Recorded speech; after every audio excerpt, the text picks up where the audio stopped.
So learning Parshas Naso, the test of divine consciousness, is the subject. This is the service of the families of the clan of Gershon to serve and to carry chapter 4, verse 24.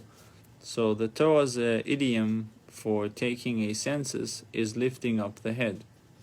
Naso is always been so lifting up the head by counting us. God endows us with higher levels of divine consciousness, summoning forth the latent capacities that we will need in the journey through our deserts, whether physical, spiritual, or both. God had the clan of Kehas counted first because they carried the Ark of the Covenant, which housed the Torah, the means through which we bind ourselves to God. He then said to take a census of the clan of Gershon. 2. The fact that the clan of Gershon tally is a secondary to that of the clan of Kehas indicates that the Torah is the real means by which we ascend to higher levels of divine consciousness.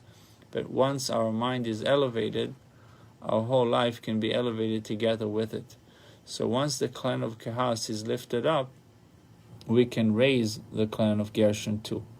In fact, the Torah's power to raise us higher than the material world is manifest most fully when it elevates our mundane daily lives. So again, in fact, the Torah's power to raise us higher than the material world is manifest most when it elevates our mundane daily lives. And our portion on Geula says when Moshe would come into the tent of meeting to speak with him, he would hear the voice speaking to him from between the two cheruvim.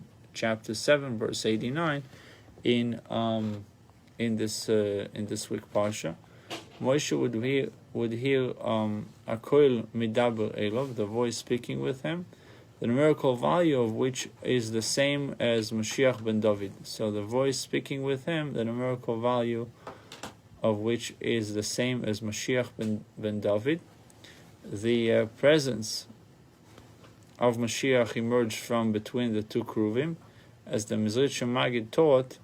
At the temple's destruction, the Kruvim were locked.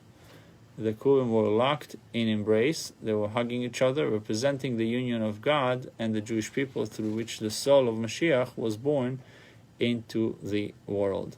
The final pasuk of this week parsha thereby reflects its initial verse, raise the head of the sons of Gershon, alluding to Mashiach, who will raise the heads of the sons who suffered Gerushin, those who suffered exile. Buchim Tir will shortly learn Ein Yaakov.